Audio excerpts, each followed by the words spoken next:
Solivagus Edición Cultural presenta La democracia del ego.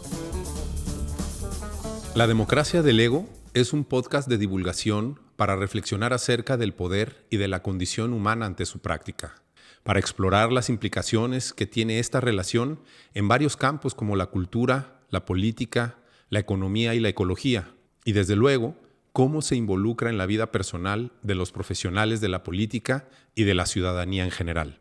Este ejercicio lo hacemos a partir del pensamiento y las ideas de Mario Edgar López, profesor, editorialista y sobre todo un provocador de conversaciones profundas, pero espontáneas, en las que nuestros invitados plantean preguntas y opiniones que se convierten en guías para facilitar el entendimiento de conceptos complejos que te pueden ayudar a comprender mejor el comportamiento humano en la política.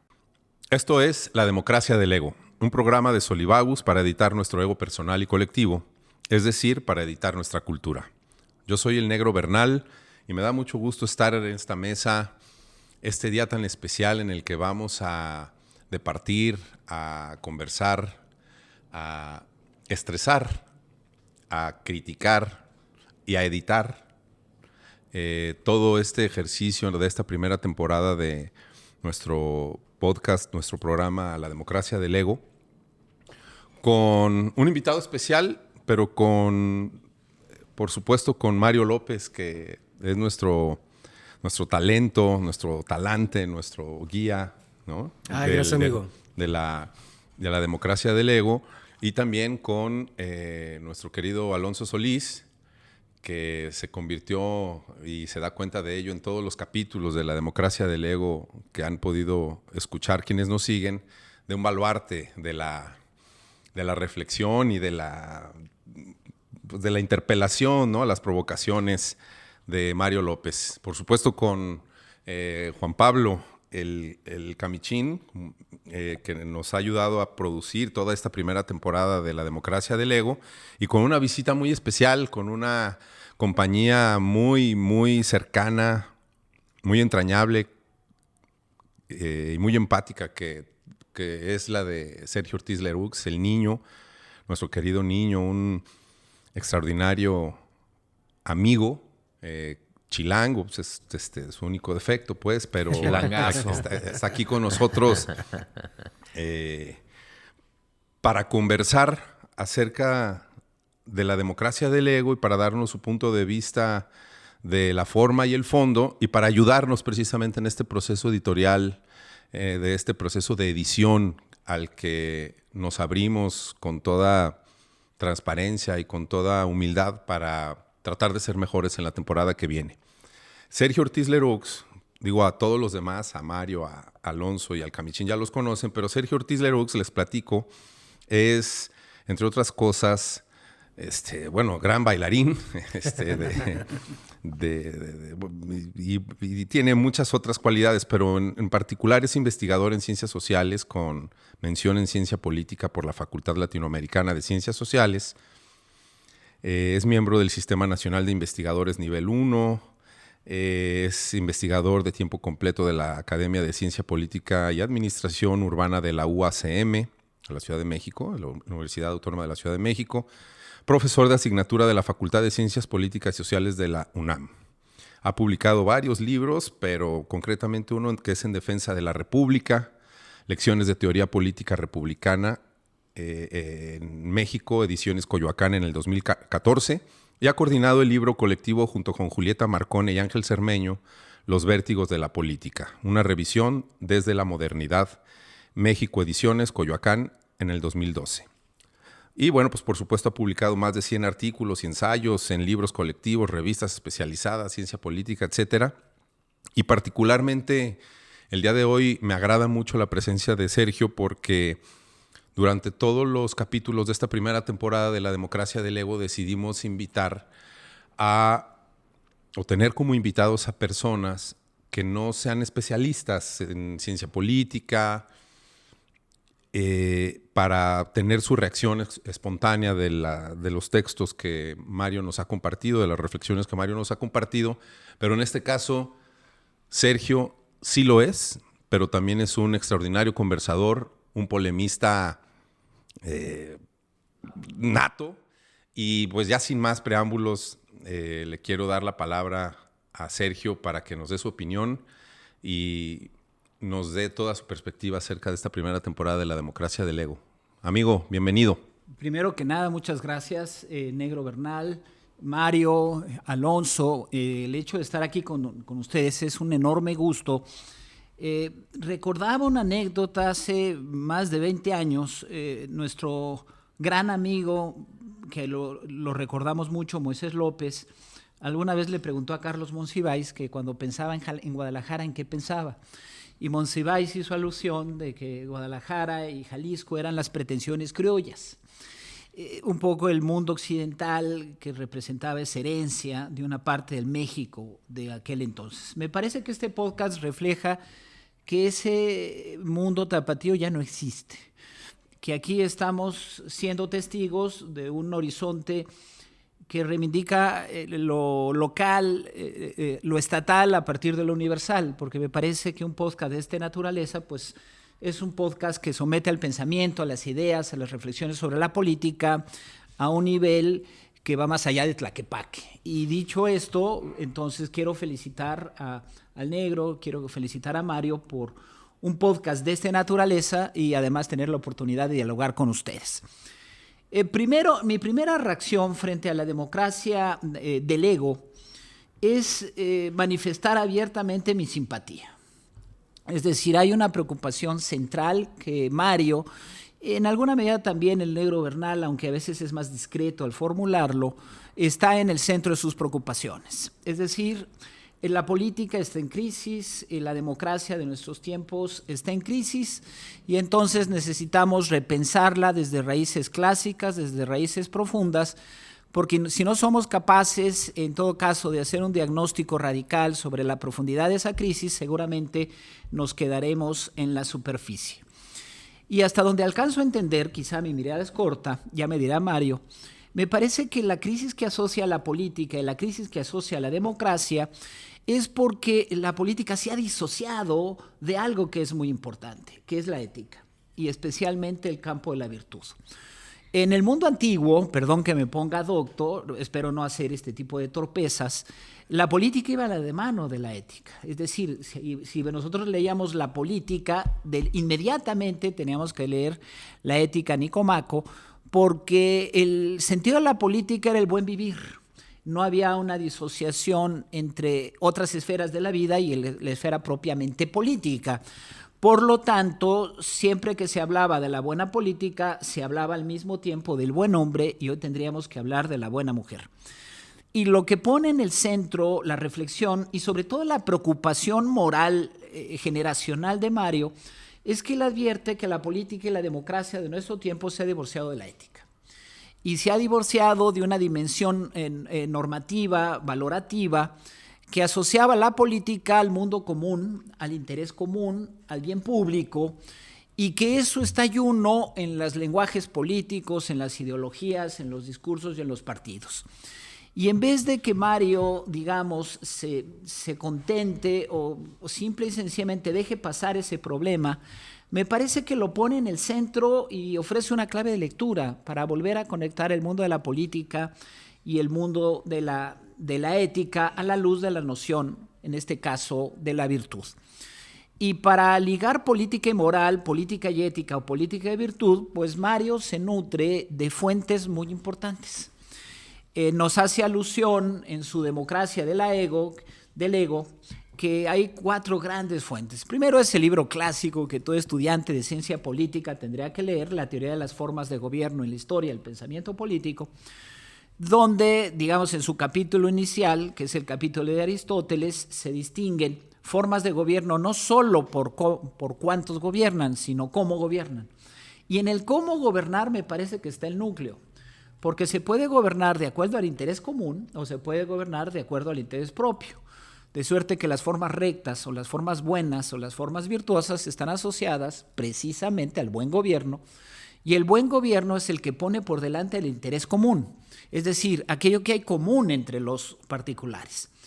Y de esa noción de la política asociada al buen común, pues Mario genera un horizonte normativo y un horizonte político para pensar precisamente nuestro tiempo. Y abreva de otras fuentes, porque Mario demuestra estar preocupado por algún tipo de ética que ha cruzado nuestro tiempo.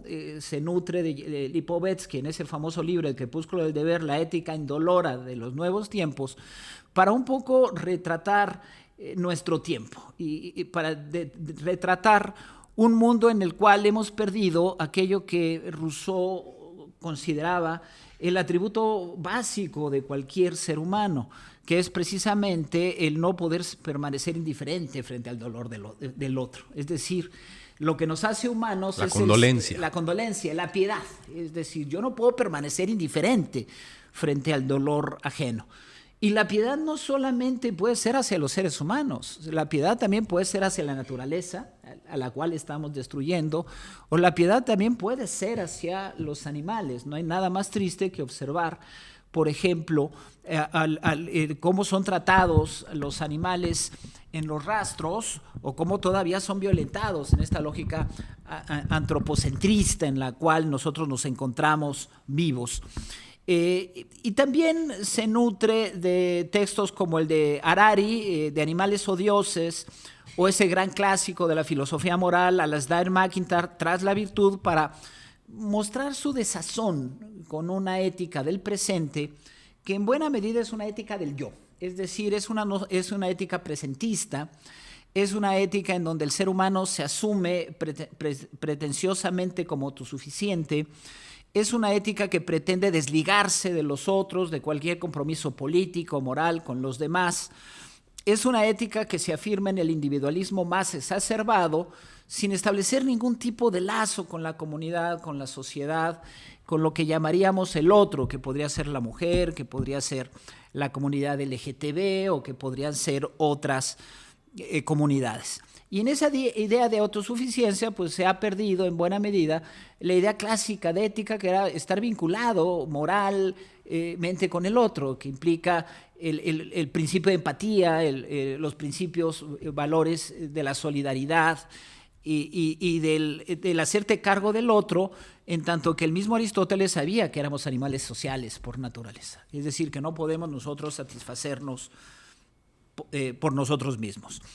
Para ir un poco cerrando, a partir de estas fuentes me parece que Mario construye una noción preliminar que por supuesto es una noción polémica y que entiendo que es una noción en construcción, que es la democracia del ego. Primero, una noción de ego, esta idea de una pretendida autosuficiencia, que en el fondo lo único que oculta es el miedo, que es el carácter de un hombre que se piensa plenamente autónomo, de manera ficticia, que reniega de los otros y que por lo tanto construye falsas identidades.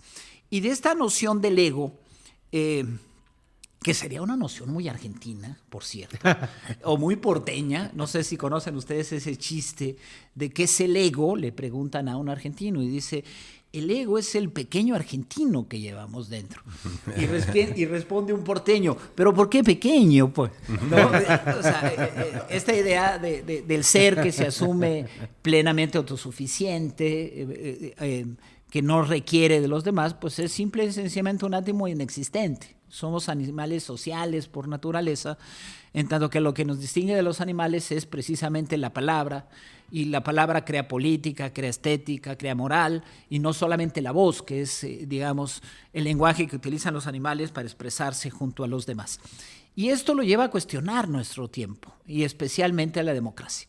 Él parte de la idea de que hay una democracia del ego, es decir, si bien existe el principio de soberanía popular, la acción de esos muchos sigue estando sustentada precisamente en una idea autosuficiente, en una lógica no solidaria, en un ser pretendidamente autosuficiente, pero realmente egoísta. Y eso ha tenido distintas implicaciones. Entonces, pensar un podcast desde ese lugar me parece una enorme fortaleza. Es decir, pensar las implicaciones políticas, culturales, morales, sociales, ambientales, de esta lógica del ego o esta democracia del ego me parece un tema de la mayor pertinencia en un mundo ayuno, precisamente, de reflexiones políticas sustantivas. Habría que decir que quizá buena parte de la crisis de la política en nuestro tiempo pues pasa por ese proceso de divorcio con respecto al campo de la ética. Y digamos, este matrimonio inmoral que ha construido con Víctor Hugo Bernal para construir un podcast desde la cultura y la política, pues me parece de lo más fructífero, porque hay un matrimonio entre las ideas, entre una búsqueda moral de cambiar el mundo y un promotor cultural de altos vuelos que no solamente se ocupa, digamos, como serían los grandes mercenarios de la cultura, del enriquecimiento, sino que tiene sensibilidad cultural y tiene una enorme empatía por establecer puentes entre el mundo de la empresa y los grandes artistas. Y el negro siempre ha sido una especie de encantador, es un de serpiente encantadora que tiene la capacidad de crear públicos, ambientes, y hoy que se ha creado su nicho en el mundo de la cultura, de los artistas, de los pintores, de los escultores, pues esto, de los pensadores, pues eso es de la mayor importancia. Cierro mi reflexión a bote pronto, no sistemática, pero simplemente primero desde la empatía, desde la amistad y desde la pasión de lo que significa pensar estos problemas, con dos preocupaciones o dos, digamos, reparos que pondría la noción preliminar que ha venido a defender aquí lúcidamente Mario. Por supuesto que todo proyecto político requiere de la ética y no hay un proyecto político sin la virtud, ¿no? Podríamos tener eventualmente los mejores gobiernos y podríamos tener las mejores leyes, pero si no hubiera los hombres y las mujeres que hicieran funcionar esos gobiernos según su espíritu y fueran los diseñadores de esas leyes, pues entonces el proyecto del Estado de la República se vendría abajo. Por supuesto que es necesario poner en el centro el problema la virtud. Diríamos que es una condición necesaria, pero no suficiente para pensar la política o la democracia en nuestro tiempo. Digo que es necesaria porque lo he justificado en los minutos anteriores. Digo que no es suficiente porque, es cierto, necesitamos virtud en los hombres, pero esa virtud tiene que tener traducciones prácticas. Es decir, la virtud no se deposita en el ámbito de lo privado, sino la virtud, dicen los republicanos, consiste en participar en el espacio de lo público. Entonces, la política también requiere instituciones. Podemos decir que las instituciones que existen actualmente no nos gustan, pero los diseños institucionales son construcciones para tratar de encarnar esos principios generales que nosotros le vemos al mundo de la política. Y las instituciones también son, digamos, espacios para regular, para controlar, para limitar las acciones o los comportamientos humanos que muchas veces se desbordan. Entonces, me parece que repensar la política y reivindicar a la política y la democracia en nuestros días también pasa por la reconstrucción de las instituciones. Y las instituciones, me parece, serían otra condición necesaria, mas no suficiente para pensar una nueva arquitectura de la política, una nueva arquitectura de la democracia. Y al mismo tiempo de que requerimos de personas virtuosas, es decir, que hagan las cosas por el valor de hacerlas y no por lo que esperan a cambio, y de que necesitamos instituciones acordes con esos principios o con esos valores, pues también necesitamos leyes. Porque, perdón aquí que me salga lo republicano, la libertad en la República no nacía exclusivamente en que los hombres gobernaran sus apetitos, es decir, que fueran hombres virtuosos, que gobernaran su concupiscencia, decían los clásicos, sino la virtud se expresaba fundamentalmente en la ley. La ley era el espacio de realización de la libertad. Es la distinción entre libre o el esclavo. Era libre gracias a la ley. La ley tenía un potencial emancipador. Lo que pensamos actualmente es que las leyes pues, se han tergiversado, han sido colonizadas, pero la ley, es decir, el espacio normativo para pensar intereses comunes, porque la idea del interés común general que nosotros podemos pensar a la luz de la noción virtud tiene que traducirse en leyes concretas para casos particulares. Y quienes atienden eso son las leyes y son las instituciones. Entonces, todo proyecto para pensar una nueva política, ¿no? Una nueva democracia como la que está para bien pensando Mario y a la cual nos está invitando, no podría ser completa si no supone un principio en el cual se ponga en el centro instituciones, leyes y valores o virtudes. Me parece un triángulo fundamental para refundar la política. Y finalmente, pero no al último, una objeción, quizás es una objeción personal, porque mi trayectoria personal es acaso distinta a la trayectoria de Mario. Mario lo ha visibilizado y además con un enorme orgullo, del cual vale la pena tener todo el respeto y la admiración, que él ha logrado conjugar el campo de la política y el campo de la fe. Es decir, ha dicho abiertamente, no estoy malinterpretando, que él es cristiano y que busca establecer una suerte de síntesis entre sus opciones políticas, su ideología política, su modo de ver, su forma de ver el mundo de la polis o el mundo de la ciudad, y la cuestión de su espiritualidad interna, que me parece absolutamente legítima. Solo que aquí yo tendría un pequeño reparo, y quizás este será un diálogo súper interesante, porque yo soy un aprendiz de Jacobino y Mario es un hombre espiritual profesional, entonces me va a someter a algunas preocupaciones. Pienso que el debate sobre lo público es esencialmente un debate secular, Mario. Eso es en espiritualidad. Mira, tú dices que la respuesta que existe a la democracia del ego, tú lo planteas en el despertar de la conciencia. Uh-huh. Incluso aludes a algunos autores muy importantes, mencionas a Joy Dispenza, mi esposa Orumi, que está aquí, le encanta, por tanto, Joy Dispenza y tiene sus libros y me los comenta, me parece súper importante.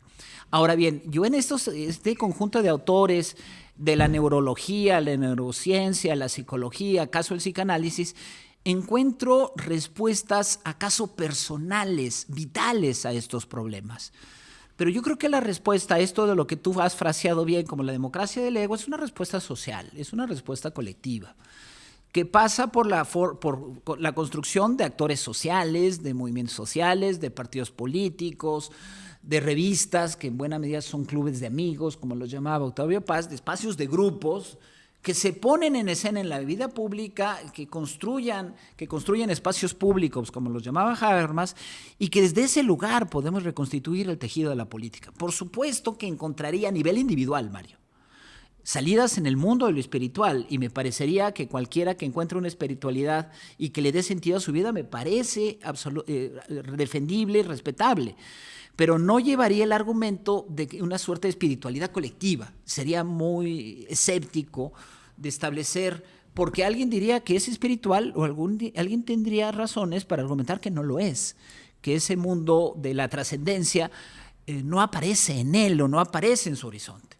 Y por lo tanto, en la discusión de lo público, de la política, no la pondría de la mano de la espiritualidad. Yo entiendo que tú encontrarías en la espiritualidad respuestas personales a problemas colectivos, pero yo no encontraría en el terreno de la espiritualidad respuestas colectivas a problemas colectivos. Ahí es donde establecería distinciones, pero quizá yo soy un ignorante de la religión. Claro que no. Tú conoces el budismo, conoces el cristianismo, conoces las grandes religiones y conoces además el pensamiento presocrático, y yo crecí en una familia donde ese mundo ya no existía, pero quizás son mis preocupaciones y no las tuyas. Es el pretexto para dialogar con mis amigos, volver a Guadalajara y encontrarme en un espacio profundamente vital. Muchas gracias, amigos. Muy bien, Sergio, muchas gracias. Qué interesante esta intervención también, que para cerrar con broche de oro esta primera temporada de La Democracia del Ego, nos lanza el niño Sergio Ortiz. Particularmente te quiero agradecer, lo que has expresado sobre el espacio y sobre la labor que he querido implementar alrededor de la cultura y de la plataforma que es Olivagus para impulsar talento de varios tipos, no nada más en las artes, como en este caso, ¿no? El pensamiento y las ideas de Mario. Creo que les tengo que dar la palabra. Tengo aquí algunas notas, pero prefiero cederte la palabra, Mario. Venga, Lobo. Alonso. ¿Cómo le hacemos? Un honor. ¿Necesitas, ¿necesitas paro o te defiendes solo? Yo creo que sí necesito paro. O sea, tu barrio te respalda. El barrio te respalda. O sea, ahorita le... Porque estamos delante de un pensamiento muy organizado de Sergio y que además pues es un pensamiento profundo, sistemático, ¿no? Yo no tengo como una respuesta tan organizada, pero sí quiero decir algo. Efectivamente, es muy difícil abordar el tema de la política desde la espiritualidad, sobre todo porque hemos desmontado el aparato posible de pensamiento. Todo ha comenzado con desmontar el aparato posible de pensamiento ético. No tenemos la referencia, ¿no? El mundo moderno estableció la idea que tenemos fija en el corazón y en la mente de que el bien común puede partir del egoísmo personal. O sea, la empresa básicamente se desarrolla de esa manera, ¿no? El egoísmo personal genera bien común. Y se alude a pensadores importantes como John Locke en ese sentido, ¿no? O sea, el mercado está organizado para que el egoísmo genere el bien general a través de la transacción. Nada más que el propio Locke, por ejemplo, estableció límites morales a ese egoísmo sin fronteras, ¿no? Y esa es la parte que olvidamos. Es decir, un empresario, por ejemplo, que dice, a ver, yo voy a producir tal cosa para venderla en el mercado, zapatos, por ejemplo, y quien va a comprar esos zapatos no tiene la intención de generar bien común con el empresario, sino un egoísmo personal de comprar zapatos. El egoísmo de la producción y el egoísmo del cliente se juntan y forman bien común. Y luego este empresario dice, yo voy a contratar ahora una serie de empleados por mi egoísmo, o sea, para que crezca mi empresa, y el egoísmo de esos propios empleados van a ser una generación de dos egoísmos para el bien común también. El problema comienza de estas distinciones cuando el empresario dice, voy a sustituir a mi grupo de empleados por unos robots.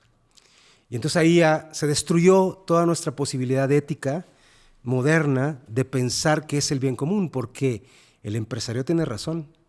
En el sentido de su propio egoísmo y el avance de su propia empresa, claro que le reditúa mucho más los robots que los empleados. Y tienen razón los empleados que se enojan y dicen, vamos a protestar, pero también tienen razón los empleados que comprenden al empresario y dicen, yo haría lo mismo si fuera empresario. Entonces, nos han destruido el aparato ético, ¿no? Cuando yo pienso en la espiritualidad, en la política, no estoy ignorando el asunto de que no tenemos un aparato formal para la interpretación de la ética en la política moderna. Pero me refiero a la espiritualidad porque hay por lo menos una experiencia humana del mundo moderno que no podemos evadir. Y esa experiencia es el dolor. El dolor humano, el sufrimiento humano, por la injusticia, por la marginación, por las guerras, por los holocaustos, sigue siendo una expresión de la experiencia humana, digamos, completamente verdadera ante la violencia, por ejemplo, pero el asunto es que no tiene expresión política organizada, no tiene expresión política institucional. O sea, ¿quién agarra el dolor del doliente por una guerra? O sea, se nos han convertido en cifras los muertos de una guerra, se nos han convertido en cifras los marginados y pobres, se nos han convertido en cifras y porque la sensibilidad de nuestro edificio político ha desterrado el asunto del dolor. obviamente, y creo que le doy toda la razón al niño, yo comencé con la idea de la democracia del ego antes de saber que se llamaría democracia del ego, en una intención profunda de espiritualidad que me di cuenta que tenía esa falla que dice Sergio, ¿no? O sea, no hay forma de expresar la espiritualidad en términos solamente teóricos o teológicos, pero en una autoexploración, y en ese sentido te doy toda la razón, me preguntaba qué es lo que me mueve a hablar del ego. Y a mí, lo que me mueve a hablar del ego tiene que ver con el dolor que experimenté de una política autoritaria, una política de guerra, una política de exterminio en mi país, en El Salvador. Inexplicable para mí, pero explicable para los políticos, completamente racional para el sistema, completamente racional para el Estado, exterminarnos, disolvernos, desaparecernos, era completamente racional. Por una cosa, yo escuchaba a mis profesores espirituales cristianos, disociados completamente del mundo de la política, y a los políticos. Entonces, una decisión personal, o tratando de entenderme a mí mismo sobre este asunto, entendí que lo que me movía para pensar la espiritualidad en la política era que yo había sufrido el dolor. Y creo que he decidido expresar el asunto del ego porque nos mueve personalmente. Efectivamente, yo también creo, como Sergio, que no puede quedarse ahí la expresión, digamos, de lo político, tiene que trascender a las instituciones, a lo social. Pero ¿cómo movemos a las grandes masas disociadas del mundo político? O sea, ¿cómo movemos a las grandes masas, a las personas que han dejado que los políticos y las mujeres en la política hagan lo que quieran con sus vidas, y en una suerte de no darse cuenta de las relaciones, digamos, procesuales, sistémicas que los están afectando, ¿no?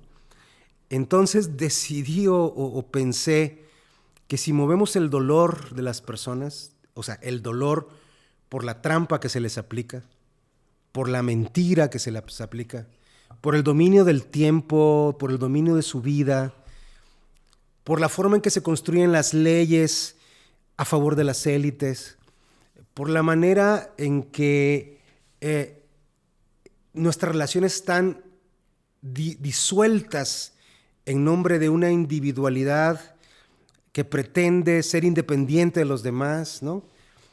O sea, revelando estas tecnologías del poder que causan tanto dolor, yo pensaba o pensé o he pensado que podemos motivar la acción política, ¿no? O sea, porque no encuentro que la propia política, porque yo estoy fascinado por la política también de forma teórica, o sea, yo leo un texto de teoría política y yo siento emoción, pero una gran mayoría de personas no siente emoción por eso, y creo que eso contribuye al control del poder. Entonces, por eso el ego, ¿no? Por eso decidí mover el dolor personal, la afectación personal, con la esperanza de que se construya una idea social. Pero en ese sentido, lo que dice Sergio tiene toda la razón.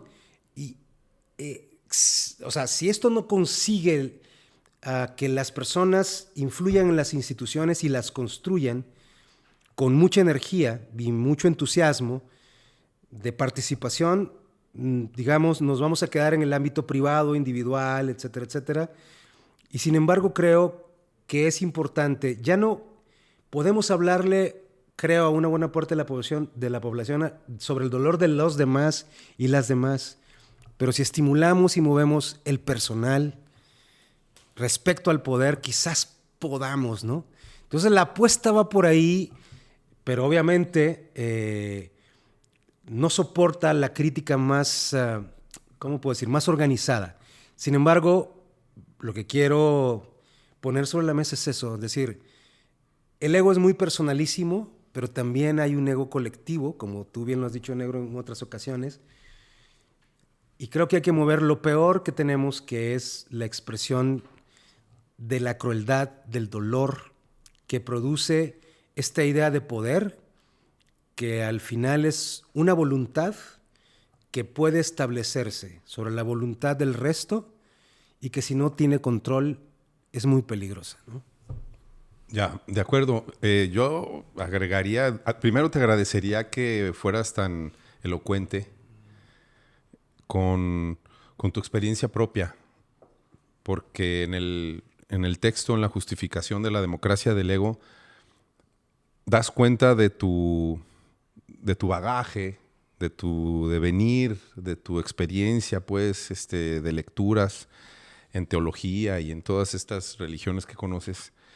Pero eventualmente en el texto no nos dices lo que dices ahora descarnadamente y con toda transparencia y claridad por el dolor que he sufrido, ¿no? Lo trato de poner ahí, exponerlo y de darle una voz a la que muy probablemente muchos se pueden o nos podríamos adherir.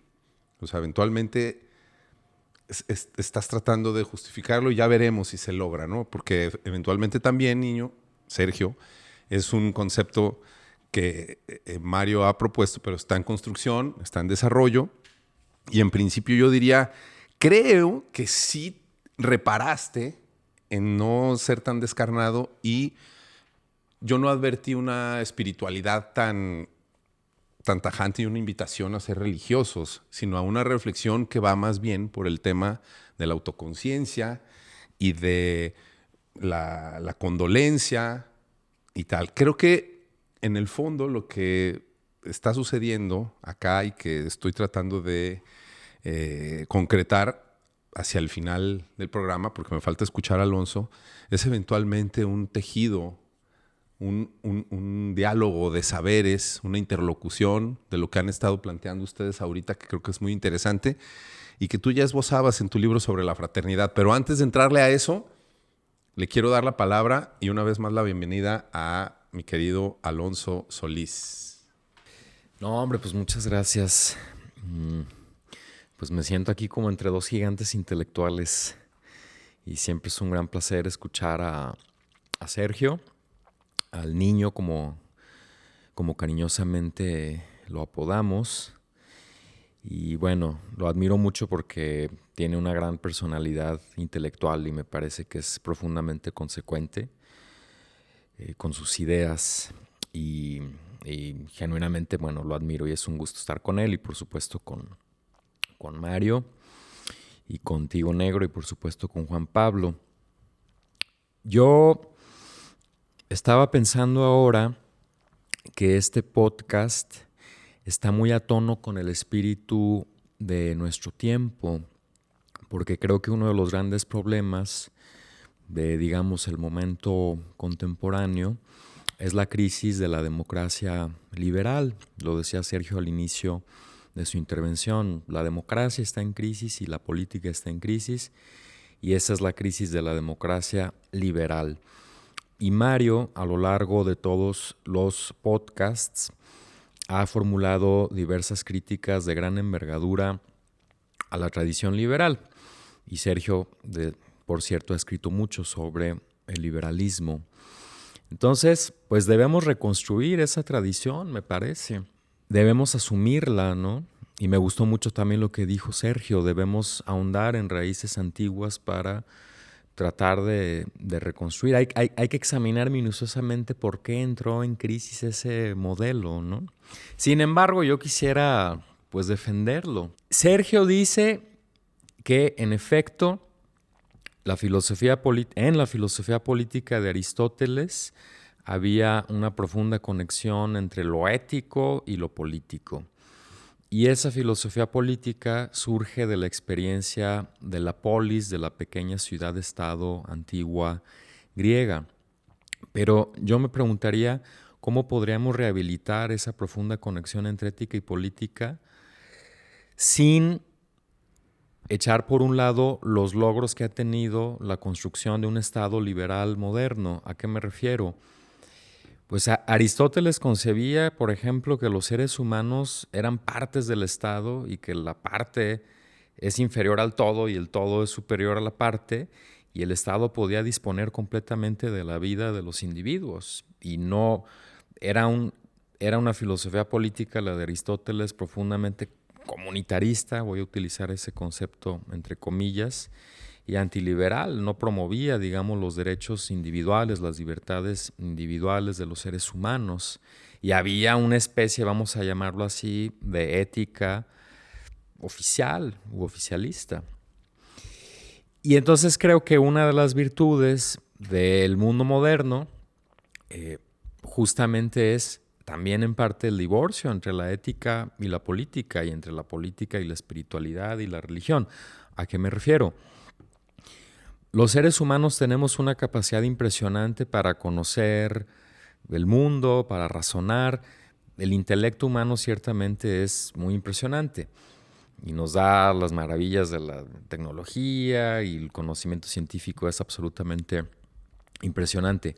Pero ese intelecto, esa razón también es profundamente limitada, y en cuestiones estrictamente éticas es muy difícil ponernos de acuerdo acerca de cuál es la vida buena.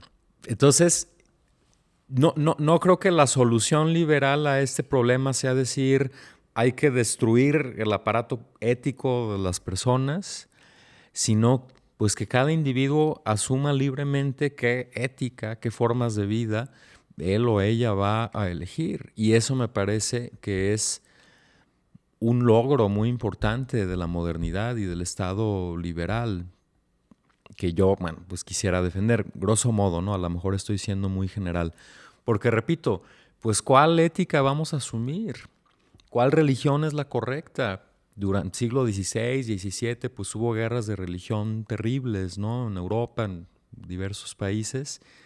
¿Cómo decidimos qué es lo ético, qué es lo justo, qué es lo virtuoso en un momento determinado? No es nada fácil. Me gustó mucho lo que dijo el niño. Bueno, yo soy un aprendiz de jacobino.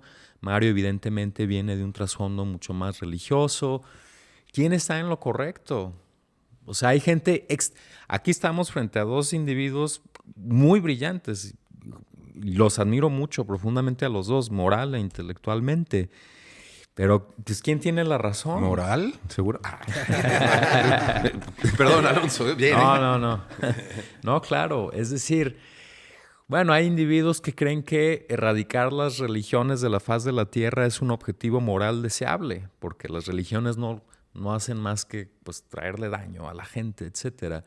O hay otra gente que está convencida de que alguna rama específica del cristianismo es la verdadera, o el islam. Entonces, estamos aquí ante un problema muy espinoso, ¿no? Porque, ojo, eso no significa que pues tengamos que ser átomos hiperindividualistas, átomos de egoísmo, separados, divorciados entre sí. Pues no, ya lo han dicho ustedes, somos profundamente sociales, gregarios, los animales humanos. Pero yo sí rescataría esa parte del legado del liberalismo, la posibilidad de que cada quien pues, pueda elegir qué vida buena darse, ¿no? Porque, repito, es muy limitada también la capacidad intelectual de los seres humanos. Y también defendería, digamos, el liberalismo económico del que habló Mario. Es decir, es que perseguir nuestros propios intereses, y si le queremos llamar egoísmo a eso, pues está bien. Claro que también muchas veces trae beneficios colectivos, y eso muchas veces la tradición cristiana no lo ha entendido, pero así son las cosas. Por ejemplo, pues un artista completamente enamorado de su arte privado, de sus proyectos privados, no está pensando en la sociedad a la hora de componer una bella obra, pero luego esa obra será contemplada por otras personas y se van a regocijar con ellas, y a lo mejor ese empresario que pone una fábrica de zapatos, pues sí, puede ser muy egoísta su fin, si así lo queremos ver. Pero bueno, alguien pues va a comprar esos zapatos y le pueden gustar, y pues así funciona realmente, ¿no? El mercado moderno. Y lo dijo muy bien Adam Smith. Pues no es de la benevolencia del carnicero, del cervecero, del panadero, por la cual obtenemos nuestra cena. Pues es por el propio interés. Pero muchas veces el interés personal no está totalmente enemistado con el bien público. Eso sí me parece que es una falacia. Y pues qué bueno que seamos individualistas, ¿no? Qué bueno que tengamos la posibilidad de perseguir nuestros propios proyectos, de poner un podcast, de dedicarme a lo que yo quiera. Pues, me parecería una sociedad totalitaria, aquella en la cual yo tuviera que estar completamente dedicado al bien del otro, ¿no? Pero como en todo, ya con esto termino, pues lo importante es buscar los equilibrios, los balances, porque pues ya para terminar, en efecto, pues sí, probablemente nos hemos vuelto excesivamente individualistas y hay que recuperar valores como ya los mencionaba Sergio y Mario, la solidaridad social sobre todo, ¿no? Me gustó mucho lo que decía Mario, la empatía, escuchar al otro, esos son ciertamente valores que hace falta defender, pero yo me quedo con eso y me gustaría preguntárselos, ¿cómo reconciliar, digamos, la importancia de esos valores también con estos fundamentos de la moderna sociedad liberal? Bueno. Perdón, puedo... Adelante. Adelante, Mario. Yo creo, Alonso, que cuando la discusión, digamos, está a un nivel tan como filosófico, teórico, o sea, podemos agregar muchas cosas que parecen muy razonables. O sea, yo me remito a los efectos. O sea, ¿qué efecto ha tenido sobre la vida y sobre el planeta esta idea de que podemos perseguir nuestro propio fin personalísimo sin establecer un vínculo con los efectos que producimos al perseguir el propio fin? O sea, no somos independientes, somos codependientes. O sea, lo que yo hago, o sea, dentro de un proceso, lo que yo movilizo dentro de un proceso afecta a un ecosistema, a un sistema. O sea, no me muevo solo, no me muevo particular sin efectos. Y lo que otros hacen genera un efecto en mí. O sea, creo que esas interrelaciones, o sea, el problema es que hemos desdibujado una manera de ver la interrelación. Y la interrelación sigue actuando, con o sin lo entendamos. O sea, el efecto del cambio climático, por ejemplo, no viene como de sí mismo. O sea, resulta que el planeta decidió por sí mismo calentarse, ¿no? O sea, hay una serie de interrelaciones y creo que lo terrible que ha sucedido con la idea de la persecución de lo individual, que tiene cosas muy libertarias, sin duda, pero cuando lo medimos contra los efectos es la inconsciencia del efecto. O sea, yo soy inconsciente. Por ejemplo, quien haya vivido en una familia relativamente numerosa puede saber que la familia forma un ecosistema y puede ser que le digamos autoritario, etcétera, etcétera. Pero lo interesante es que, por ejemplo, en familias organizadas, que además son familias que hacen empresas, por ejemplo, etcétera, los miembros de esa comunidad son conscientes de que su proceder afecta, ¿no? O sea, por lo menos la idea de la democracia del ego es tener conciencia del efecto de mi movimiento dentro de un proceso. ¿Sí me voy a entender? Porque si no, desarticulamos y muchas argumentaciones parecen lógicas. O sea, el rico dice, yo soy rico porque he trabajado. Y sí tiene razón, pero es rico porque también en el sistema ha empobrecido a otros, le guste o no. Pero el entendimiento sistémico se pulveriza con la idea de la libertad individual nada más. Y los procesos ya están cayendo por sí mismos. O sea, platicábamos antes de entrar al podcast y ahí me gustaría también escuchar a Sergio el desencanto de la democracia, por ejemplo, liberal individualista, ¿no? Es decir, ha tenido que ver precisamente con que hay una comunidad o una masa que prefiere a un líder autoritario que le resuelva los problemas a mantener su individualidad personal, ¿no? Porque no está funcionando. Por ejemplo, o sea, yo digo, a ver, ante los grandes retos que está enfrentando la civilización contemporánea, el cambio climático, ¿podemos resolverlo con más libertad individual? O sea, es decir, dando más libertad individual como ideal, podemos decir, vamos a manejar el asunto del efecto del cambio climático. hemos destruido, desde mi punto de vista, la idea del efecto de nuestra acción. Y a eso creo yo que es el momento de la nueva ética. Está bien que sigamos siendo individualistas, ¿ok? El problema es cómo volvemos al individuo que se mueve o genera una acción responsable del efecto del acto. Responsable, y mientras más poder tiene, debería ser más responsable del efecto de su acto, ¿no? O sea, quizás ya no hablemos de virtud aristotélica, pero sí creo que la mínima responsabilidad del efecto tendría que estar en la palestra. O sea, un gobernante que dice, a ver, yo soy gobernante, pero también soy libre individualmente y quiero ahora tomar esta decisión porque yo creo que es la mejor individualmente. No, pues es un irresponsable. Pero ¿qué aparato técnico, teórico, ético tenemos para decir qué irresponsable es? Porque la afectación va... Sí me estoy dando a entender. Sí. O sea, entonces yo digo, estamos ante el reto de la reconstrucción de una nueva ética frente a problemas globales, que son además locales, en donde ya nuestra fórmula de la libertad individual no está resolviendo. Solo pongo dos cositas antes de darte la palabra. Por ejemplo, la libertad individual, combinémosla con las grandes migraciones norte-sur.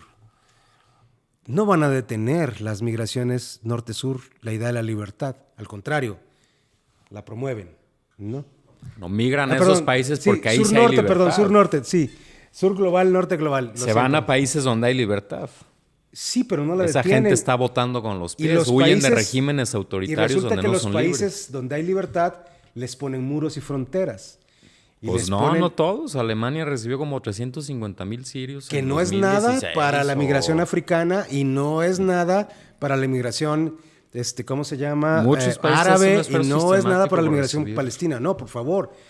O sea, libertad no está funcionando como fórmula, idea clave A ver, de solución. Mario, perdón que te interrumpa. Yo tengo una preocupación ante tantas ideas, argumentos tan profundos que durante todos los capítulos trato de poner sobre la mesa.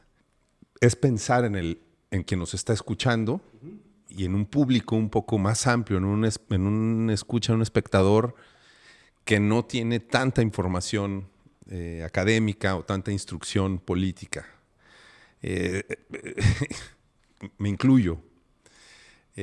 Aunque soy entusiasta y tengo nociones, pues entiendo que esto es un problema de liberalismo, que es un problema de representación política. Esto de la democracia del ego, ¿no? ¿Quién llega también al poder y tal? Pero eventualmente, Sergio, y aquí voy a tratar de combinarlos, a tratar de aterrizar, de bajar el balón. Yo recuerdo que hace algunos años escribiste un libro sobre los desafíos de la fraternidad, o ¿cómo se llama el libro? Recuérdame. En busca de la fraternidad. Las formas de Las la formas de la fraternidad. Como recuerdo muy bien como el valor olvidado de la Revolución Francesa frente a la igualdad y la libertad, en donde centralmente exponías, también con los comentaristas muy doctos y muy profundos que venían contigo, como Enrique Serrano, recuerdo, ¿no?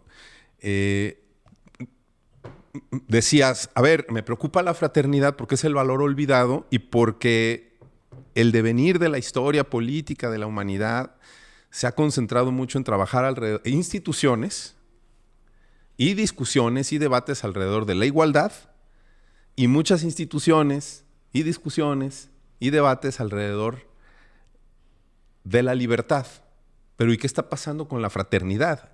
Creo que ahí es donde podríamos encontrar un diálogo en donde se empata a lo mejor la ética, la condolencia, el otro, tal. Y recuerdo muy bien algo que fue categórico, que nunca se me va a olvidar de tu profesor, que decía, a mí no me vengan con historias. Todo esto ya fue parte de la discusión y la fraternidad se resuelve con la ley. Cuando, digo, y lo pongo sobre la mesa porque a lo mejor habría que profundizar en eso y las respuestas que tú estás buscando, Mario, eventualmente, pues, lo que dice Serrano es, ahí está, y la teoría política o la historia de las ideas políticas es la ley en la práctica. La conmiseración, el dolor, toda la experiencia humana, la problemática se resuelve si se concretan leyes.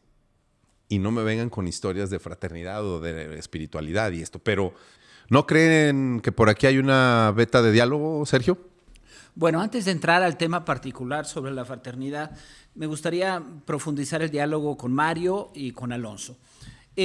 Primero, me parece que Mario ofrece una ruta que es poco común en nuestro medio y que es muy fértil, que es la ética del dolor. Es decir, él parte de la premisa que desde la ética del dolor es posible interpelar a los seres humanos, poner en tela de juicio su egoísmo y dar posibilidad para distintas formas de acción colectiva. Y si lo planteamos en esos términos, estoy de acuerdo con él. Es decir, el mismo Rousseau decía, si somos incapaces de compadecernos ante el dolor ajeno, estamos perdiendo nuestra condición de humanos. Y me parece que eso es cierto.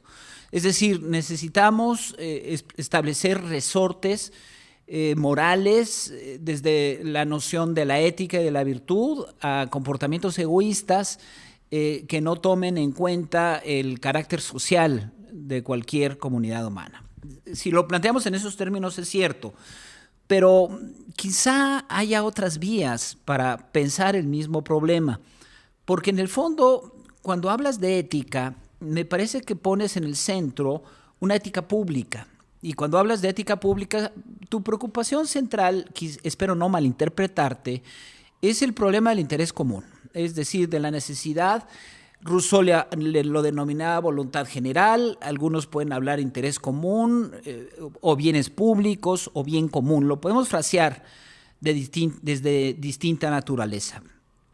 En principio estaría de acuerdo, pero me parece que no solamente desde la lógica de la ética, o desde la lógica del dolor, o desde la ética del dolor, es posible acceder a ese espacio de lo común, porque podemos ver las cosas desde otro lugar, Mario. Es decir, si partimos de Hobbes, pues quizás los seres humanos no somos tan buenos como presumíamos. Es decir, y Hobbes es un grande, no es un merolico, de que los seres humanos somos por naturaleza egoístas y que buscamos nuestro propio beneficio. Y la salida que ofrece Hobbes ante eso, que tiene como consecuencia la guerra de todos contra todos, es el establecimiento de un contrato. Es decir, sin la necesidad de un pacto, de un contrato, lo que tenemos es el horizonte de la muerte, la fundación del Estado, la fundación del Leviatán. Es decir, una fundamentación racional del Estado como condición de posibilidad de supervivencia de la especie humana y de generación de vasos en común. Rousseau es más optimista. Rousseau parte de la naturaleza del bien común, de que el hombre es un buen salvaje y desde esa ética es posible construir pues un espacio de la política y de la república sustentada en la noción de voluntad general. Eso, por supuesto que es posible, pero también está más allá del campo de la ética la posibilidad de la política.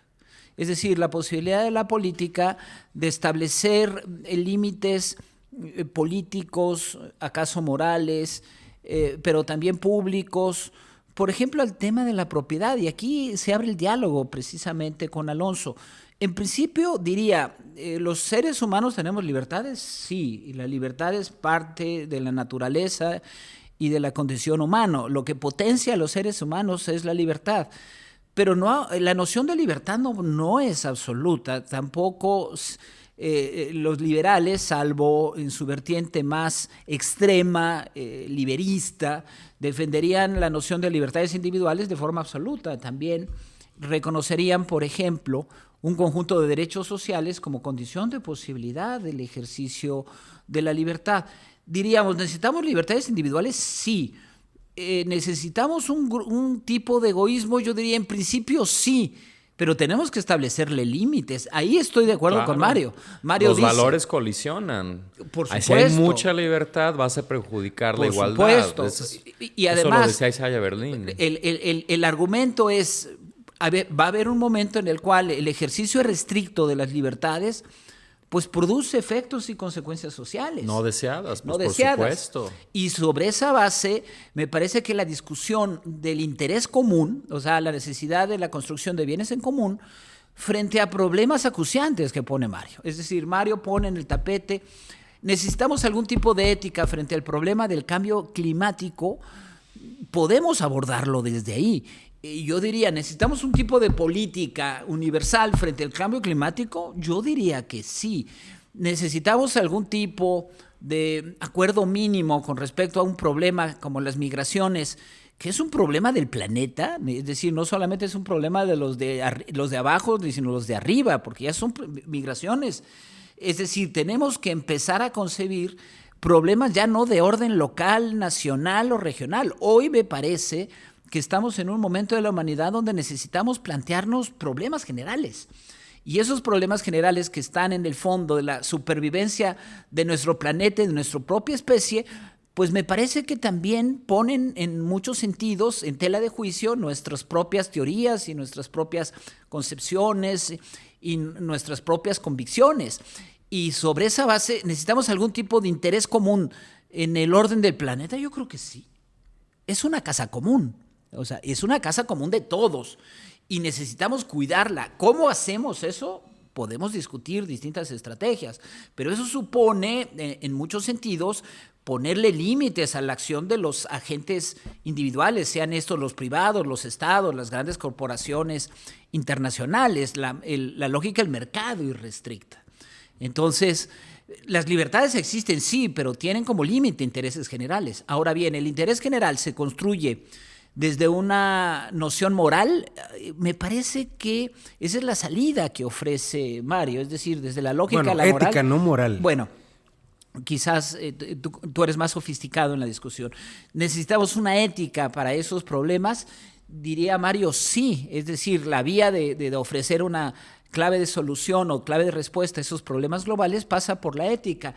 Yo diría que necesitamos una política universal que se haga cargo de esos problemas, porque en el fondo, el mundo antiguo, y lo dijo bien Alonso, y con esto cierro, era un mundo holista, es decir, había una representación de que el todo era superior sobre las partes.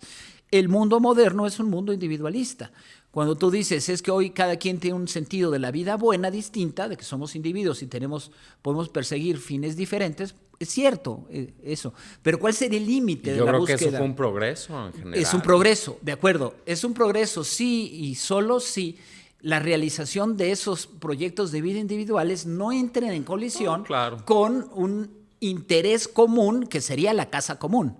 O sea, sí necesitamos establecer algún tipo de límites a la búsqueda de los intereses individuales, porque, es decir, no podemos ser indiferentes frente a eso. La lógica de la defensa de los derechos y las libertades individuales fue en el marco de la segunda mitad del siglo XX, la emergencia de regímenes totalitarios, el fascismo, el estalinismo, que erosionaron el mundo de las libertades y que desconocieron que cualquier proyecto de emancipación no puede desconocer el valor de la libertad y de las libertades del individuo. Pero esa lógica de las libertades y del individuo también tienen que coexistir con espacios en común. Mario dice que la respuesta está desde la ética. Perfecto, me parece que esa es una vía. Yo creo que la respuesta está en la política, y la política es deliberación, la política es conflicto, la política son actores, la política es negociación, la política es consenso. Tolerancia. Tratar en algún momento de evitar que alguien quiera clausurar el diálogo apagando los botones o cosas de ese tipo que suelen ocurrir. Pudieran ocurrir. Qué bueno que entre nosotros nunca ocurren esas cosas. Y finalmente en el negro plantea un horizonte, que es un debate súper interesante, más en el terreno intelectual. ¿Acaso el valor olvidado de la fraternidad, el puente entre la libertad y la igualdad? Eso es posible que desde la lógica, desde el valor olvidado de la triada de la Revolución Francesa, podíamos haber logrado esa síntesis que hasta ahora no ha existido. Es decir, hemos conseguido sociedades más igualitarias, pero menos libres, y hemos conseguido sociedades más libres, pero menos igualitarias. ¿Acaso la posibilidad de síntesis provisional entre libertad e igualdad pasa por la fraternidad? Es posible, mi negro. La pero fraternidad no lo sé. ética, no sé, a mí me gusta imaginar, o la imagen que me llega a partir de tu revelación o de tu confesión pública, ¿no? Que nos propones la democracia del ego a partir del dolor, la ética del dolor. Es este espacio, esta tribuna en donde pretendes arengar, nos pretendes provocar, pero con una arenga para decir, revelo que hay dolor en la manera en cómo se hace política. Revelo que me genera dolor en la manera en cómo se hacen las leyes, en cómo hay engaño y este tipo de intereses en la política y en la representación política.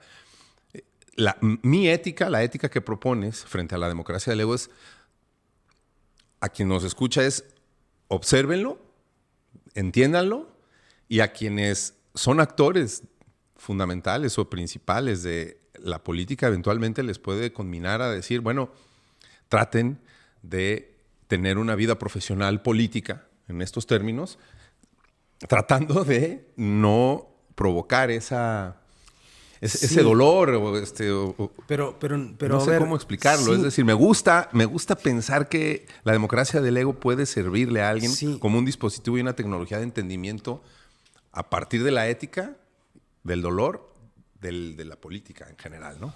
De acuerdo, o sea, la triada que está detrás del asunto es la triada poder, política como organización del poder y ética como dirección de lo político, ¿no? O sea, no solo me refiero, o mi intención no es solamente enfatizar en la ética, sino cómo es indisoluble la relación ética y política, entre ética y política, incluso en nuestro tiempo, ¿no?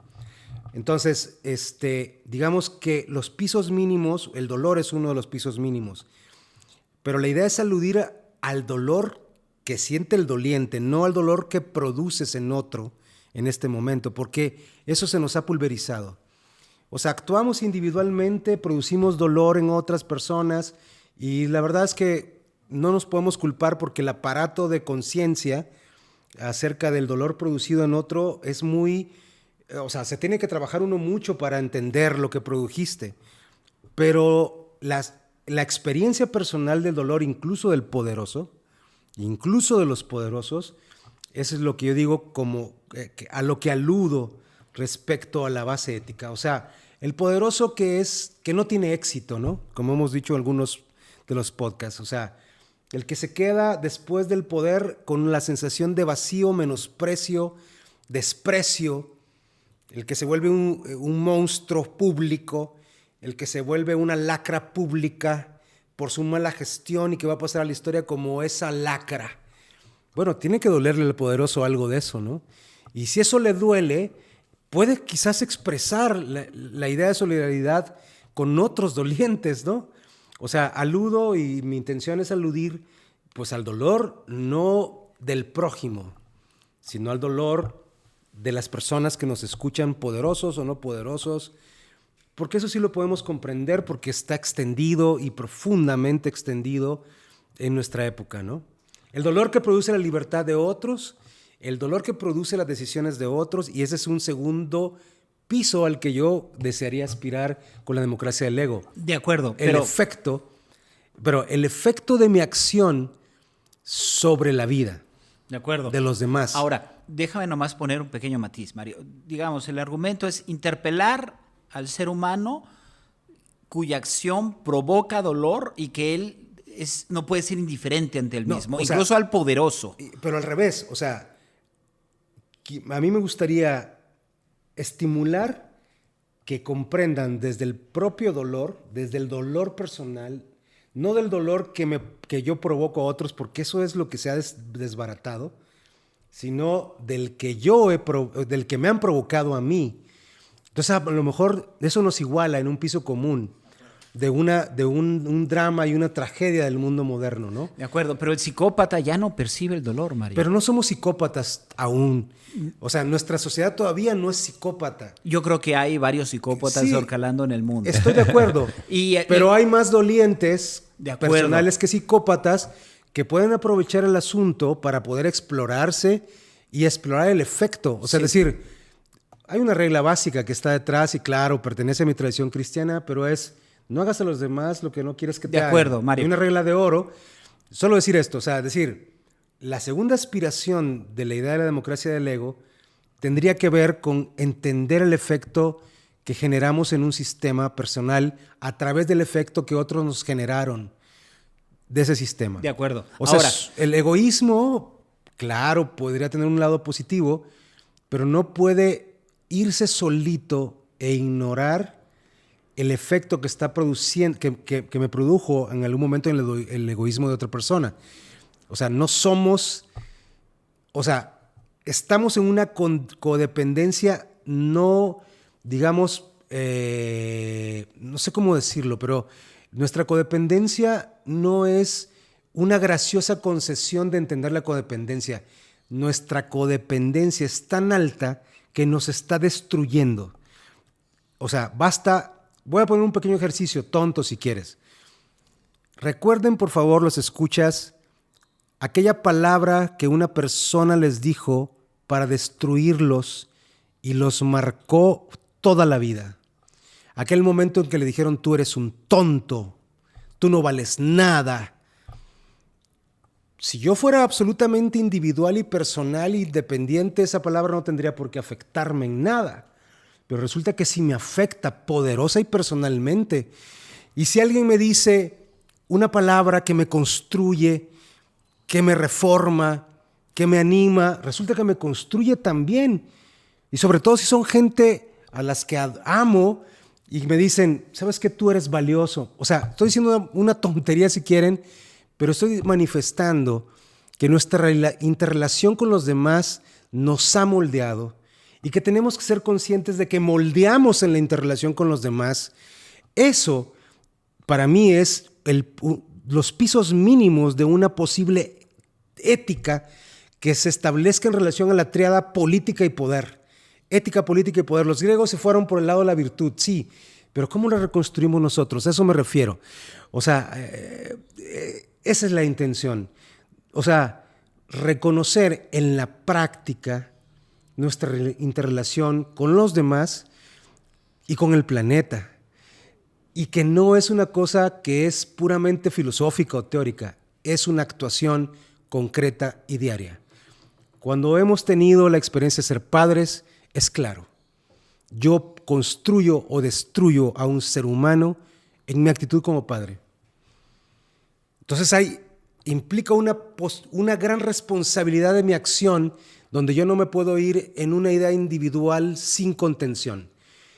Si no ponemos la idea del límite para relacionarnos con el planeta, el efecto es el que estamos teniendo. Sí, la pregunta sería, ¿la democracia se puede construir a base de, o por seres llenos de complejos, de trastornos, de obsesiones, de compulsiones, como lo es la humanidad, la condición humana, niño?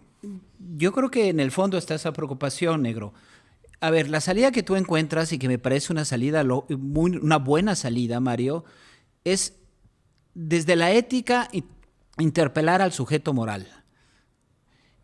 Y su experiencia. Y su experiencia. No solo su conocimiento. Por supuesto. Yo creo que la respuesta no solo está en la ética, la respuesta está en la política. O sea, yo entiendo el sentido de lo que tú estás planteando, pero para mí la respuesta es política.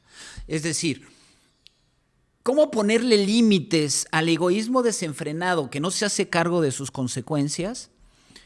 ¿Cómo ponerle límites a la maldad explícita o implícita de la condición humana? ¿Cómo ponerle límites a la vanidad y a la ignorancia que provoca consecuencias devastadoras en diferentes campos? Yo creo que es desde la política. O sea, A para la, mí a el la terreno, megalomania, insisto, a los complejos. de todo este lo que tipo de- significa la experiencia del humano y cuando actuamos estamos cargados de nuestras propias miserias, de nuestros propios traumas. Tú dices, la respuesta está en la ética.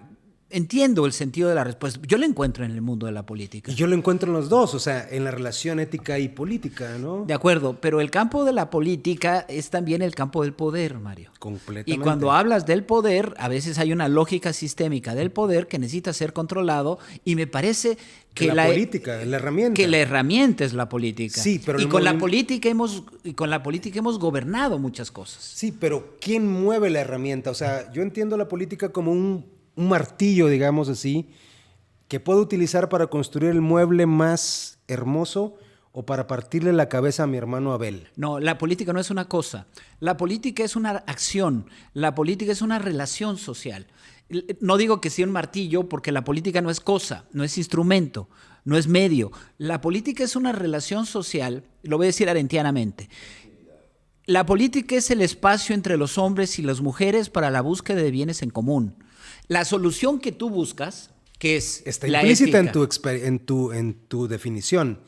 Los bienes en común implican una reflexión ética. No hay posibilidad de pensar el bien en común solo en la política sin la reflexión sobre el bien vivir. No hay forma. De acuerdo, pero el ahí- bien vivir contextualizado en nuestra de acuerdo, época. pero ahí estaría de acuerdo con Alonso. La noción sobre el buen vivir tiene diferentes respuestas. Estoy de acuerdo. Es decir, ¿por qué? Porque no hablaríamos de una ética en singular, sino hablaríamos de varias éticas. Éticas. Tú tienes una noción de la buena vida, yo tengo una noción sobre la buena vida. Y al Alonso- Estado no le compete Pero si no- inmiscuirse de en acuerdo. esta esfera. Pero- Si no encontramos una noción, punto común, un noción punto de encuentro. entonces no estamos hablando de nada. Pero Es ¿cómo la la encontramos? incomunicación total. Pero ¿cómo la encontramos? A través Bueno, de la política. yo- Si el espacio es el Yo lo propongo a través de la experiencia del dolor que sensibiliza a los ciudadanos y la experiencia de las consecuencias del acto responsable, por lo menos en un piso común de una destrucción que hemos generado de la ética en el mundo moderno. Es decir, ¿cómo encontramos el piso común Pero de la ¿qué reflexión? significa esa frase? Es que yo, y lo digo sinceramente, es que hemos destruido la ética en el mundo moderno. ¿Qué significa eso? No, concretamente? hemos destruido el aparato de Se me hace reflexión. un postulado O no lo demasiado tenemos, o nunca lo general y tuvimos. abstracto. Bueno, también a mí se me ¿Qué hace muy significa eso? abstracto decir que deberíamos ser libres completamente y que eso es Pero ojo, yo nunca dije eso, ni me pronuncié a favor de una libertad absoluta, como lo dijo ahorita Sergio. Yo coincido con él y lo dije. Hay muchos valores, hay que procurar que haya balances entre ellos. ¿Por qué procuramos que haya balance? Porque si no, tu modelo de sociedad pues, va a ser una sociedad narcocapitalista y tendrías que buscar que en México surja un Milei mexicano, etcétera. Yo, por supuesto que nunca dije eso, y las propias libertades entran en tensión, etcétera, hay distintos valores. Lo que sí quería defender es que ese piso mínimo de realizaciones del moderno liberalismo, pues hay que seguirlo cultivando, etcétera, ¿no? Sí, de acuerdo, asumiendo las consecuencias de la libertad Sí, individual. pues por supuesto, es lo que dije, la democracia liberal contemporánea está en crisis. Bueno, entonces yo creo que Y estamos las de acciones acuerdo, ¿no? tienen consecuencias no deseadas, etcétera. A ver, Por lo Mario, menos. Pero ahí, para ir cerrando, ¿tú crees que es posible que en un mundo, digamos, irreductiblemente plural, ideológica, religiosa, aspiracionalmente, contextual, geográfica, vital, generacionalmente, seamos capaces los seres humanos de construir una suerte de ética universal? Yo creo que hay... Porque a veces tu argumento me lleva hacia allá y entonces es ahí. Es que eso es idealismo ingenuo, que le haría más daño al mundo buscar eso. Bueno, a ver, Mario. Para nada. A ver, Sí. la experiencia del uno en lo múltiple es una experiencia, digamos, investigada y explorada por el diálogo interreligioso, el diálogo intercultural, el diálogo internacional, porque si no, no podríamos tener como unidades de posibilidad.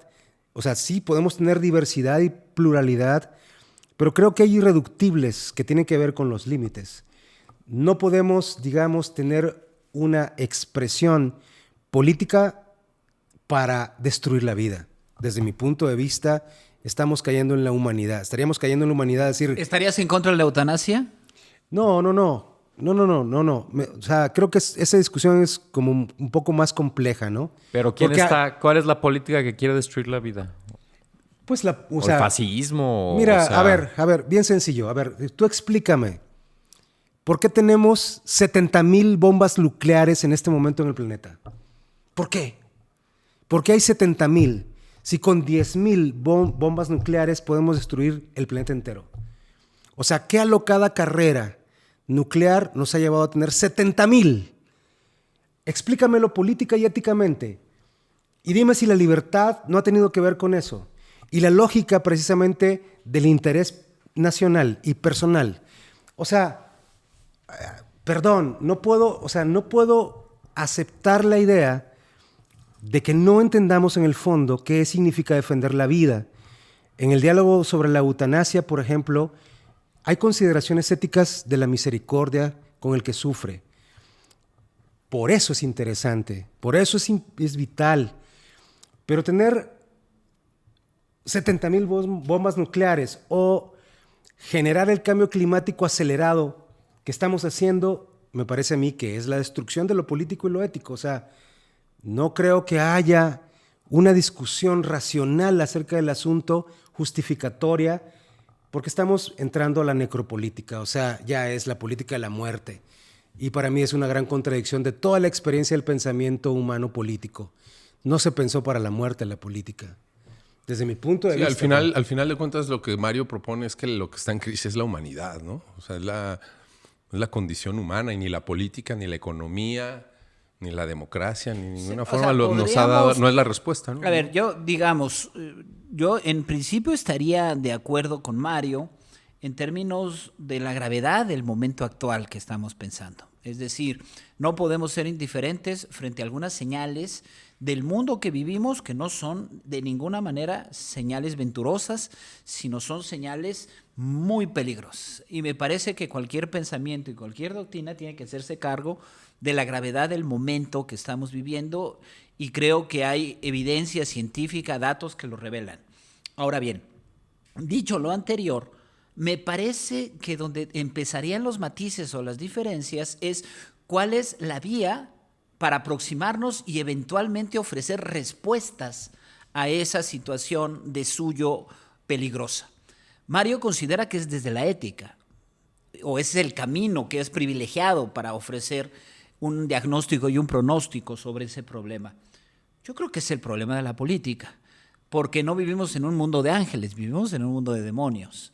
Y prefiero ahí el realismo de Hobbes o el realismo de Maquiavelo para entender los problemas de la política. ¿Me explico? O sea, no reniego del mundo de la ética, pero en el momento en el que la política moderna se disocia de ese campo, digo, enfrentemos los problemas con su radicalidad. Sí, pero si no te haces cargo de que precisamente el mundo está lleno de demonios, o la política se hace con demonios, por eso, pues van a ir al campo de la política puros demonios y nos tienen con 70,000 bombas. Pero tienes que ser realista. A ver, aquí ¿quién no le pone llave en su casa a la hora de...? Pero me parece realista también la reflexión de Mario. O sea, ¿cómo es posible que no nos llame la atención esa situación, o los desaparecidos, o el cambio climático, o algo? O sea, es que son problemas, fracasando. Claro. Por eso. Son problemas. Pero está fracasando. Y también ha habido épocas, digo, no soy un experto en esta materia, pero ha habido épocas en que los países se ponen de acuerdo y desarman las bombas nucleares, etcétera.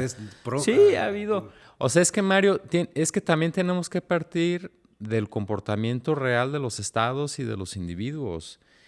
Y las cosas son como son. Y se me hace que nada más también se está viendo digamos, el lado negativo. O sea, no hay nada positivo que en el mundo moderno. O sea, no hay nada bueno que ha surgido muchas cosas positivas. Entonces, pues ahí está. El asunto es que estamos o sea, bueno, pues no hay que tener ejército, no hay que tener fronteras, no hay que tener defensas, no hay que tener policías. Pues los estados requieren defenderse. El sistema internacional, pues, es anárquico. Bueno, a ver, a mí me parece, querido Alonso, superficial tu posición. O sea, frente a la gravedad, quizás yo soy muy apocalíptico, estoy poniendo demasiado gravedad, pero bueno, por ahí va, por lo menos, la energía que me motiva a pensar en el mundo de la política, de la ética y del poder, ¿no? Lo cierto es que hay datos concretísimos acerca de que estamos con un reloj en contra. O sea, no son datos de un radical, ¿cómo se llama? Alarmista, victimista. Sencillamente son datos científicos, Sí, ¿no? y veamos también los datos de cuántos niños ahora no se salvan con vacunas, con inventos científicos, cuánta gente no ha salido de la pobreza sistemáticamente desde 1800. Frente a la balanza no O se sea, sostienen tus buenos datos. No, pues se puede, pues No se No, porque hay un montón de analicémoslos inversión en empíricamente. armas y en material No, bélico. sí, Y porque- Pero también en cosas Es que maravillosas parecería que nos mitas y resuelven mitas, la vida. pero no estamos en mitas y mitas, perdón. O sea, quien quiera decirnos que estamos en mitas buenas y mitas malas, no está entendiendo la coyuntura. O sea, ni las referencias científicas concretas, ni los hechos, ni los datos. No estamos a mitas y mitas. Estamos en un umbral civilizatorio. Un umbral civilizatorio que puede ser catastrófico si no reformamos nuestras formas de relación humana y con el planeta. Así de fácil, así de fuerte y así de sencillo. O sea, es decir, entonces, no es mi catastrofismo el asunto. Es decir, ¿cómo podemos armar una relación de sensibilidad con los demás seres? Humanos, no humanos, el planeta. Ya nuestro pacto social entre hombres y mujeres libres, individuos libres, ya no funciona. Tenemos que avanzar a un pacto sociedad-naturaleza, inevitable para la vida. No hay otra manera y por lo tanto se tiene que dar una voz lo más interpretada y correcta posible a lo que dice la naturaleza, a lo que dicen los ríos, a lo que dicen los lagos, los bosques. Ya no podemos quedarnos con la idea de que el agua es un recurso. No, pues claro. O sea, al por fin es la supuesto. preservación de la especie y de No, es la vida. de la preservación Y de la creo vida. que el terreno de reflexión sobre la vida es la ética y también la política, obviamente. Pero si nos desentendemos, voy a usar una palabra que no me gusta, pero solo para darme a entender, de la base material que sostiene a la polis, ¿qué estamos haciendo? Parecería que la base material está garantizada, pero no está garantizada la base material, por favor. O sea, los datos están frente a nuestras narices. Entonces, urge la sensibilidad. Esa es la cuestión. O sea, la racionalidad nos llevó a cierto nivel de pensamiento individual egótico, pero la sensibilidad nos puede rescatar de esa visión excesivamente egótica. Sencillamente es es una posición frente a un nivel de urgencia. Mario, yo nomás matizaría tu argumento, porque tú opones racionalidad, emocionalidad. No, quiero complementar. Bueno, yo diría que hay varias racionalidades. Hay racionalidades instrumentales y hay racionalidades sustantivas. Y me parece que no toda forma de acción humana es reductible a un tipo de racionalidad instrumental asociada a los medios y los fines. Hay racionalidades sustantivas, valorativas, deliberativas, que también pueden contribuir a hacerse cargo de las preocupaciones que tú bien formulas, como es el límite material de la naturaleza que hoy nos está planteando frente a problemas y de la sociedad frente al cambio climático. Entre otros. Ahora, creo que, digamos, la provocación que nos has hecho desde la democracia del ego es un excelente punto de partida para abrir una discusión de esta naturaleza, para hacer explícitas nuestras coincidencias y, ¿por qué no, también nuestras diferencias? Sí, claro. Por supuesto, y para tener elementos para discutir, acordar y disentir. A mí solamente me queda agradecerte mucho la invitación que has hecho. A ver, yo al contrario decir, temas. perdón la vehemencia. No, nada. Pero tiene que ver también con el espacio de amistad y de confianza. No, pues. Y pues eso es, o sea, tampoco es como la posición neta del planeta, ¿no? Sencillamente hay una urgencia personal, como creo que cualquier, pues no sé, quienes hemos pensado esto, sensibilizados sobre el asunto. Al final de cuentas, yo les pediría una intervención de cierre, Alonso, Claro. el niño, en el entendido de que la voz de Mario creo que hace falta. Es un poco lo que nos motivó en Solivagos y acá en la oficina para realizar el podcast, para producirlo, para poderlo poner al aire, porque yo creo que hay mucha reflexión, mucho debate alrededor de la política, de la democracia, de la economía, etcétera, pero en el aire circulan pocas palabras alrededor de la ética, y eso me parece que es una gran aportación de Mario. Hasta ahí la dejo.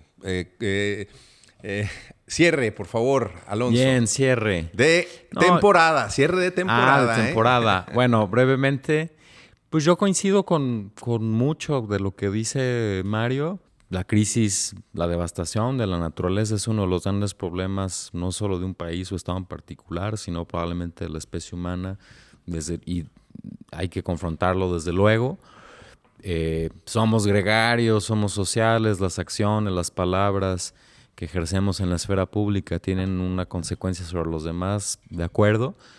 De lo que sí sería escéptico es que, pues a mí me gustan las discriminaciones juiciosas y los matices y poner los puntos sobre las íes, y siento que el argumento es la naturaleza está siendo destruida, por ende toda la sociedad moderna, liberal y democrática está mal, está podrida, hay que echarla. O sea, se me hace muy totalista el argumento. En fin, o sea, con esa impresión un poco me quedo, ¿no? Porque, dicho sea de paso, los países que más desarrollan políticas y acciones para confrontar los problemas medioambientales son las democracias liberales. Está comprobado que los regímenes autoritarios o que han sucumbido a la tentación populista son los que menos hacen por combatir esa problemática. Pero bueno, es siempre muy atractivo pensar de esa manera, ¿no? Pero bueno, eso sería, digamos, mi reacción. Bueno, comenzaste inmediata. Defendiéndolo, ¿eh? No, pues sí. No, porque es una... una voz muy importante, la de Mario, no podemos dejar de escucharla, etcétera. Y no. A ver, Pero son como las llamadas a misa. y sí, o sea, y aquí se dijo algo muy importante, bueno, y repito, y creo que porque yo creo que este podcast pues, es profundamente liberal. Pues que viva la cultura del diálogo, que viva la tolerancia. Solamente esgrimiendo argumentos en la esfera pública podremos resolver nuestros problemas, etcétera. Entonces, pues tiene que seguir la conversación. Nada más que hay que buscar de manera más concreta, pues qué ética, ¿no? En fin, pues mucho que seguir dialogando y un placer escucharlos. Sergio, yo creo que el cierre. ejercicio de estos 11 episodios de este podcast de la democracia del ego, pues demuestran que el pensamiento de Mario es un pensamiento sofisticado, es un pensamiento actual, es un pensamiento cargado de preocupación, pero al mismo tiempo es un pensamiento no dogmático, porque Mario no viene a pontificar en este espacio, viene a poner en el centro sus preocupaciones vitales, generacionales, humanas, a la luz de lo que advierte problemas graves, que comparto con él, pero siempre con la disposición de dialogar, de escuchar, de matizar y eventualmente de corregir y de rectificar. El hecho de que nos invite es una buena muestra, porque si él quisiera pontificar o tuviera un pensamiento dogmático, pues no vendría a un espacio de esta naturaleza a abrir el diálogo.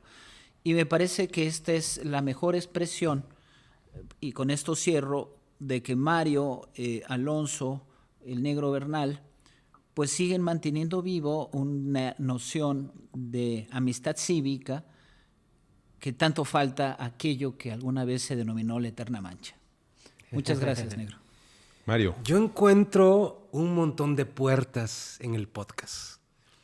O sea, Alonso es una puerta y Alonso va a resonar con, digámoslo así, perdón que use el término, va a resonar en la vibración de quienes necesitan escuchar a Alonso y necesitan despertar en esa provocación crítica profunda que Alonso es. Entonces encuentro una puerta en Alonso, ¿no? Encuentro una puerta en Oscar. Una ventana. Una ventana, pero creo que quiero abrir de... Dicen que los ángeles entran por las puertas y los demonios por las ventanas. Para mí son puertas abiertas, ¿no? Y me siento muy agradecido por encontrar estas puertas, ¿no? El negro es otra puerta.